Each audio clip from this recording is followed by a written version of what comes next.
માં પાસની ટીમ પહોંચી છે ઓબીસી પંચ સમક્ષ રજૂઆત કરવા માટે। તો અનામત અંગેની રજૂઆત કરવા માટે પાસની ટીમ પહોંચી છે। પાટીદારોની સંસ્થા પાસની ટીમ ગાંધીનગર પહોંચી છે ઓબીસી પંચ સમક્ષ રજૂઆત કરવા માટે।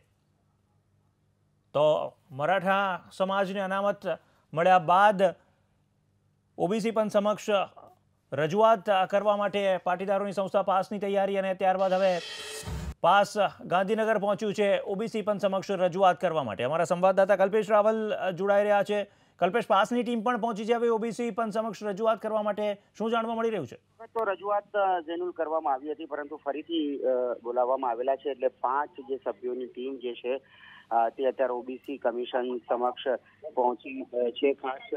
અને ખાસ વાત કરવામાં આવે તો મરાઠાઓને જે રીતે અનામતનો નિર્ણય લેવામાં આવશે, ત્યારબાદ ફરી આ માંગ જે છે એ બળવત્તર બની ગયું છે। ખાસ વાત કરવામાં આવે તો મરાઠા અનામતને મુદ્દે ફરીથી એક વખત જ્યારે આ મામલો ગરમાયો છે, ત્યારે અત્યારે હાલ ઓબીસી કમિશન સમક્ષ પાસ અગ્રણીઓ પહોંચ્યા છે અને અત્યારે પ્રતિક્રિયા પણ આપી રહ્યા છે। ખાસ શું રજૂઆત કરવામાં આવશે, મહારાષ્ટ્રમાં જે પ્રકારની સ્થિતિ થઈ ત્યારબાદ ગુજરાત સરકાર પાસેથી શું અપેક્ષા છે, એ પ્રકાર ની જે રજૂઆત છે એ પ્રકારની માંગ અત્યારે કરવામાં આવશે। મનોજ પનારા જે છે એ પ્રતિક્રિયા આપી રહ્યા છે અને આ સમગ્ર મામલે પાસનો શું અભિગમ છે તે સ્પષ્ટ કરવામાં આવશે। જી કલ્પેશ, પાટીદારોના આગેવાનો તો પહોંચ્યા છે, પાસના કન્વીનર્સ પહોંચ્યા છે, હાર્દિક પટેલ, ગીતા પટેલ દેખાઈ રહ્યા છે। કોણ કોણ છે 5 સભ્યોની ટીમમાં અન્ય? પાટીદાર નેતાઓ ઓબીસી પંચ સમક્ષ પહોંચ્યા છે।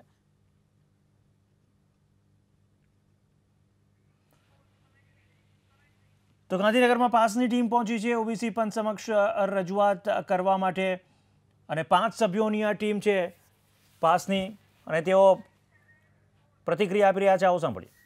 આજે વિધાનસભામાં બિલ પાસ થશે તેવી મહારાષ્ટ્રની સરકારે જાહેરાત કરી દીધી છે। એ સાથે સાથે ક્ષત્રિય સમાજ પણ આજે પોતાની માંગણીને લઈને ઓબીસી પંચમાં રજૂઆત કરવા માટે આવ્યા હતા। અને આજે દેર આયે દસ્તુર આયે એવી પરિસ્થિતિમાં પણ પાટીદાર સમાજ જે 3.5 વર્ષથી આંદોલન કરી રહ્યો હતો, અને અમે અનેક વખત આ પંચની અંદર અરજીઓ આપવાના પ્રયત્ન કરેલા, ભૂતકાળમાં પણ ઘણી બધી અરજીઓ અમારી આપેલી, પેન્ડિંગ પડેલી, પરંતુ છેલ્લે હાર્દિકભાઈની આગેવાનીમાં જ્યારે અમે લોકોએ 25 જિલ્લાના 25 કન્વીનરો આવીને જ્યારે આ અરજી બેનને આપેલી ઓબીસી પંચને, ત્યારે ઓબીસી પંચમાંથી પણ અમને ખૂબ સારો જવાબ, ખૂબ સારી વાત અમારી વચ્ચે મૂકેલી, ખૂબ સારી ચર્ચા થયેલી, અને એમને કીધું હતું કે 8 દિવસ પછી અમે તમને બોલાવશું અને તમારી સાથે ચર્ચા કરશું, અને ચર્ચા પછી આપણે આગળની કાર્યવાહી કરશું। તો અચાનક જ કાલે એમની ઓફિસમાંથી વ્યક્તિગત ફોન આવ્યો અને અમને મળવાનું કીધું, પણ હાર્દિક પટેલ આજે પાટણ અમારી કાર્યક્રમ ફિક્સ હોવાથી એ પાટણમાં છે, એટલે અમારી 5 જણાની કોર કમિટીની ટીમ આજે બેનને મળવા આવ્યા છે। બેનના મનમાં પણ, એટલે કે ઓબીસી પંચના અધ્યક્ષના મનમાં પણ ઘણા બધા પ્રશ્નો સમાજને લઈને હશે, અને અમારી પાસે પણ જે માહિતી અમે સાથે લઈને આવ્યા છીએ એ માહિતી એમની સામે રજૂ કરશું। અમે ઈચ્છીએ છીએ કે ઓબીસી પંચ ગુજરાતમાં જેમની માંગણીઓ છે એ તમામ લોકોની માંગણીઓને ઝડપથી પૂર્ણ કરે અને એનો સર્વે કરાવે। આજે અમે લોકો એમની સાથે બેસી અને સમાજલક્ષી ચર્ચા કરવાના છીએ, અને ઝડપથી સર્વે થાય એવી અમે માંગણી કરવાના છીએ। મરાઠાઓને જે પદ્ધતિથી અનામત મળી છે, ગુજરાતમાં એ પદ્ધતિથી આપવી જોઈએ સરકારે? જો બહુ સ્પષ્ટ વાત છે। પ્રથમ તો વાત એટલી જ છે કે કોઈ પણ જ્ઞાતિને સર્વે વગર અનામત આપવામાં જે ભૂતકાળમાં આવી છે, એ પાટીદાર સમાજ હોય કે અન્ય કોઈ પણ જ્ઞાતિ હોય, ગુજરાત હોય કે અન્ય રાજ્યમાં હોય, એ કોર્ટમાં ટકી શકી નથી।